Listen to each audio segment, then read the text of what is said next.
Hello guys, welcome to डिट pictures. मेरा नाम है अनिकेत मित्तल। और गाइस, कल था डिज्नी डे, जो कि एक तरीके से सैम ली जी को ट्रिब्यूट था। और इसी इवेंट के अंदर मार्वल स्टूडियोज ने अपने बहुत सारी चीज़ें अनाउंस करी हैं, जैसे Moon Knight, She Hulk, Ms Marvel, What If season 2, Echo की सीरीज, आयरन हार्ट की सीरीज, अगाथा की series, Marvel Zombie, Secret Invasion, X Men की 1997 का एनिमेटेड शो जो आया था उसको रिवोक किया गया है, और I am grout.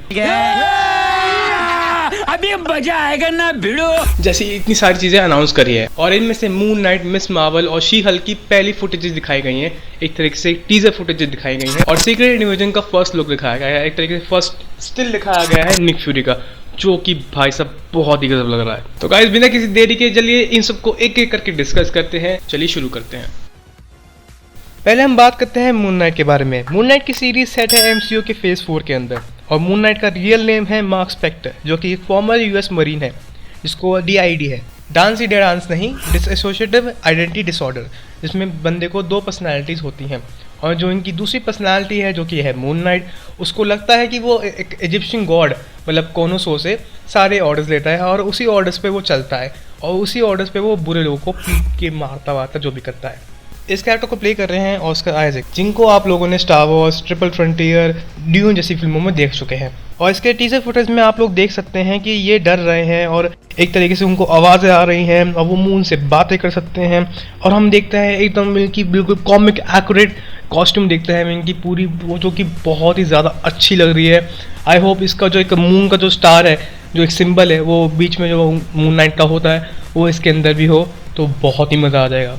She Hulk की सीरीज भी फेज 4 में ही सेट होती है, और इसका असली नाम है जेनिफर वॉल्टर, जो कि ब्रूस बैनर की कज़न है, और ये प्रोफेशन से एक लॉयर है। कॉमिक्स के अंदर जब जेनिफर 17 साल की थी, उनके फादर का कार एक्सीडेंट हो गया था, और वो उसके अंदर मर गए थे। और वहीं पे तभी निकोलस ट्रास्क, एक जो उनका दुश्मन था, उसने जेनिफर को शूट कर दिया था, बट लेकिन वो कैसे भी करके बच गई थी। और तभी वहीं पे ब्रूस बैनर आ गया था अपने तरीके से अपनी ट्रांसफॉर्मेशन के बारे में बताने के लिए जेनिफर को। बट वो उसको उठाता है और देखता है कि उसको गोली लगी है, तो उसको बचाने की कोशिश करता है, बट लेकिन उसको कहीं भी उसका ब्लड डीएनए कहीं नहीं मिलता। और वो तभी वो अपना रेडियो एक्टिव जो डीएनए जो अपने अंदर है, उसके अंदर वो डाल देता है, और उसको ठीक करने की कोशिश करता है, और ठीक करने के चक्कर में वो शी हल्क बन जाती है, जस्ट लाइक हल्क। पर एमसीयू में शायद इस सीरीज़ के अंदर जेनिफर को कोई डिजीज़ होगी जो कि क्योर नहीं हो रही है, और एक तरीके से वहाँ पे ब्रूस बैनर आएगा और उसको बताएगा कि शायद मैं ये जो तुम्हारी डिजीज़ है वो उसको ठीक कर सकता हूँ। और हम जैसे टीजर फुटेज के अंदर देख सकते हैं कि कैसे उसने एक तरीके से चेम्बर के अंदर, उसके अंदर वो शायद से वो गैस छोड़ने वाला है रेडियो एक्टिव की, जो कि इसके डीएनए से बनी है, और वो उसको शायद से एक तरीके से शी हल्क बना देगा, और उसकी डिजीज़ क्योर हो जाएगी। मिस मार्वल की सीरीज भी फेज 4 के अंदर ही सेट होती है, और मिस मार्वल का असली नाम है कमला खान, जो कि पाकिस्तानी अमेरिकन टीनेजर हैं।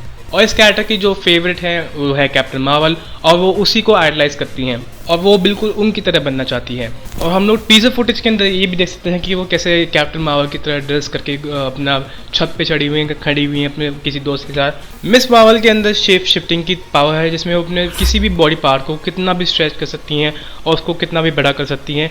वो उनकी मतलब उनकी चॉइस है, वो कितना भी कर सकती हैं। बाकी इसकी उनकी यही पावर्स है। और शायद से हम एक रूमर आई थी कि वो शायद से शेप शिफ्टिंग की जो पावर है, जो कि वो स्ट्रेच कर सकती हैं, वो शायद से इसके अंदर नहीं होगी, उसकी डिफरेंट ही पावर होगी मिस मार्वल की। बट वो तो जब सीरीज आएगी तब वो देखी जाएंगे कि इनकी पावर्स क्या होंगी। बात रही पावर्स इनको कैसे मिलती है, तो कॉमिक में तो इस तरह से मिली थी कि ब्लैक बोल्ट, जो कि हमारे इनह्यूमन्स के लीडर हैं, जो कि अपनी आवाज़ से किसको भी उड़ा सकते हैं, मतलब एक तरीके से डॉली बिंद्रा की तरह,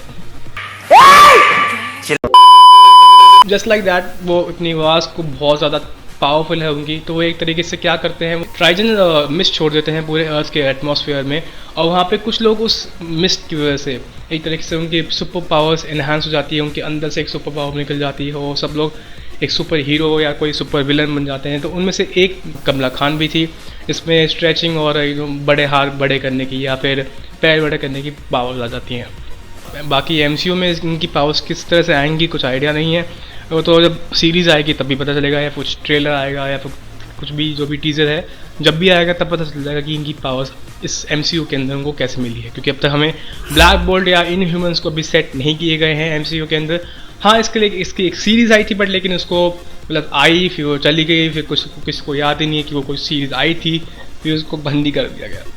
मार्वल ज़ॉम्बीज़ का जो एपिसोड आया था व्हाट इफ के अंदर, वो इतना ज़्यादा पॉपुलर हुआ था, और लोगों ने बहुत सारी डिमांड करी थी कि इसे हमें और आगे देखना है। तो इसी वजह से मार्वल स्टूडियोज़ ने इसका एक पूरा अलग से एक एनिमेटेड शो डाल दिया है, जो कि एनिमेटेड सीरीज़ होने वाली है। और शायद से ये एक तरीके से वहीं से कंटिन्यू होगी जहाँ पे इसको क्लिफ हैंगर में हमें छोड़ा गया था, जहाँ पे थैनोस के हाथ में 5 इन्फिनिटी स्टोन से और थैनोस एक तरीके से ज़ॉम्बी बन गया था, और स्पाइडरमैन और ब्लैक पैंथर और एंटमैन अभी तक जिंदा है अर्थ के ऊपर। और इस शो के अंदर हमें शायद से Thor, guardian of the Galaxy या फिर कैप्टन मार्वल और भी काफ़ी सारे सुपर हीरोज़ दिख सकते हैं, कुछ नहीं पता। तो मैं चाहता हूँ कि इसको और आगे बढ़ाया जाए इस सीरीज़ को, तो बहुत ही अमेजिंग रहेगा। मुझे बहुत ज़्यादा अच्छा लगा था इसका मार्वल ज़ॉम्बीज़ का एपिसोड। तो बाकी तो देखते हैं, बस इसका एक आर रेटेड का दिक्कत है, आर रेटेड नहीं है ये PG-13 में ज़ॉम्बीज़ दिखाए गए हैं, जो कि बहुत ही वियर्ड लगता है वो देखने में। तो कोई बात नहीं, हम तब भी इसको झेल लेंगे। बाकी मैं मार्वल ज़ॉम्बीज़ के लिए बहुत ज़्यादा एक्साइटेड हूँ, उसकी स्टोरी लाइन बहुत ही ज़्यादा अमेजिंग है। और अगर आप लोग चाहते हैं कि मैं मार्वल ज़ॉम्बीज़ को पूरा एक्सप्लेन करूँ तो कमेंट के अंदर नीचे लिखिए कि मैं कि हाँ कि ना। तो फटाफट कमेंट करो और लाइक करो, कमेंट करो लाइक करो फटाफट। आगे बढ़ते हैं सीक्रेट इन्वेजन के साथ। तो ये सीरीज़ भी सेट है MCU के फेज़ 4 के अंदर, जहाँ पे हम देख सकते हैं कि निक फ्यूरी एक तरीके से बहुत ही ज़्यादा गजब लुक में लग रहे हैं, एकदम दाढ़ी वाड़ी बढ़ा ली उन्होंने, बहुत ही अच्छे लग रहे हैं इस फर्स्ट लुक के अंदर, एक फर्स्ट स्टिल के अंदर। और ये स्टोरी भी एक तरीके से कॉमिक लाइन से ही बेस्ड है, उसका नाम भी सीक्रेट इन्वेजन ही था, जिसमें स्क्रल्स ने एक तरीके से अर्थ पे इन्वेड कर दिया है। और कौन स्क्रल है कौन नहीं ये किसी को कुछ नहीं पता, और कुछ बुरे स्क्रल्स यहाँ पे आके राज करने की कोशिश करते हैं। तो यहीं पे शायद से वो कहानी इसको आगे कंटिन्यू किया जाएगा कि कैसे निक फ्यूरी अपनी टीम के साथ मिलकर कुछ बुरे स्क्रल्स को हंट कर रहे हैं और वो वहाँ से उनको हटाएंगे। तो यही कहानी होगी सीरीज़ की। बाकी तो जब भी ये सीरीज़ आएगी तब देखी जाएगी, बट लेकिन हाँ, इसमें बहुत सारी चीज़ें रिवील हो सकती हैं कि कौन स्क्रल है कौन नहीं, जो कि हमारे लिए शायद से वो शॉकिंग भी हो सकता है। तो बाकी जब भी ये सीरीज़ आएगी तब देखा जाएगा। वॉट इफ के सीज़न 1 के अंदर हमें सारी फेज़ 1, फेज़ 2, फेज़ 3 की सारी जितनी भी एक अल्टरनेटिव पॉसिबिलिटी रियलिटीज़ थी हमें देखने को मिली कि यहाँ पे अगर ये होता तो क्या होता, ये होता तो क्या होता, ये होता तो क्या होता। सेम वैसा ही सीज़न 2 के अंदर भी होने वाला है, बट लेकिन यहाँ पे फेज़ 4 की जो कहानी, जितनी भी कहानियाँ हैं, जैसे शैंग-ची, ब्लैक विडो, ये सारी जितनी भी अभी तक कहानियाँ आई हैं, इटर्नल्स वगैरह जितनी भी कहानियाँ आई हैं, उसके अंदर एक अल्टरनेटिव पॉसिबिलिटीज़ दिखाई जाएंगी उन स्टोरीज़ की। बाकी जो एक व्हाट इफ सीज़न 1 के अंदर एक एपिसोड रह गया था टोनी और गोमोरा वाला, वो भी इसके अंदर ऐड कर दिया जाएगा व्हाट इफ सीज़न 2 के अंदर।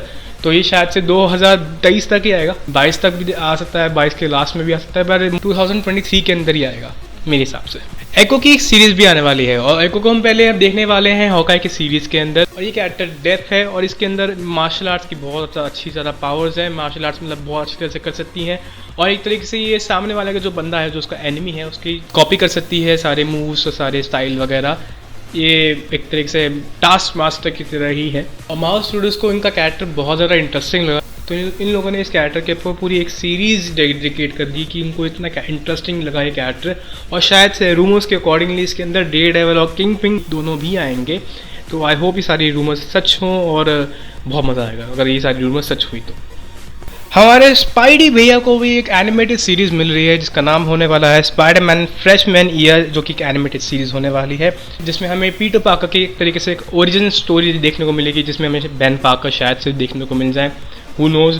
हाँ, आर्ट में तो देखेंगे ऑब्वियसली, सब बाकी सारे कैरेक्टर्स देखेंगे। हाँ, मैं आपको बता दूं कि ये जो ओरिजिन स्टोरी है ये MCU के पीटर पार्कर की स्टोरी है, जिसमें अभी तक हमें बेन पार्कर नहीं दिखाए गए हैं, और एक तरीके से अभी बच्चा है, और टोनी ने इसको अपने साथ ले लिया था एक एवेंजर्स की टीम के अंदर, इन्फिनिटी वॉर में गया, एवेंजर्स एंड गेम में आया, सारी चीज़ें हुई। तो वो एक तरीके से उसी पीटर पार्कर की MCU की एक तरीके से ओरिजिन स्टोरी होगी।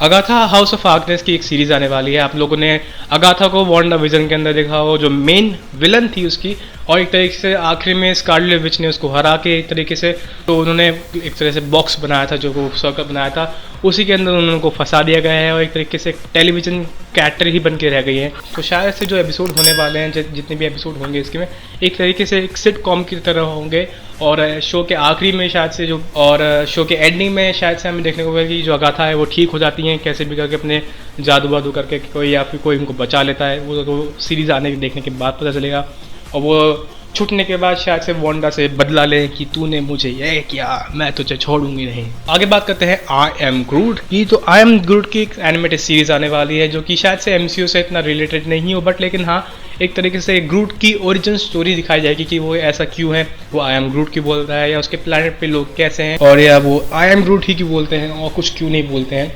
जो सब कुछ दिखाया जाएगा इसके बारे में हमें। तो ये शायद से ये सीरीज़ भी शायद से 2023 या 2024 तक आ सकती है, पूरी चांसेस है। अब आगे बात करते हैं आयरन हार्ट की, जो कि बहुत ज़्यादा इंपॉर्टेंट सीरीज़ है पूरे एमसीयू के लिए, जो कि कहानी है रिरी विलियम्स की, जो एक तरीके से टोनी स्टार्क की तरह ही है, मतलब एक तरीके से बैड एस कैरेक्टर है, वो जीनियस है। और उसने भी अपना एक सूट, एक आयरन मैन का सूट बनाया था, जिससे वो लोगों को प्रोटेक्ट करती है और उनके लिए जस्टिस के लिए फाइट करती है। वो एक तरह से टोनी स्टार्क की तरह है, बस उन पर डिफरेंस इतना है कि रिरी विलियम्स इतनी अमीर नहीं है और उनमें कोई डिफरेंस नहीं है टोनी स्टार्क और रिरी विलियम्स के अंदर।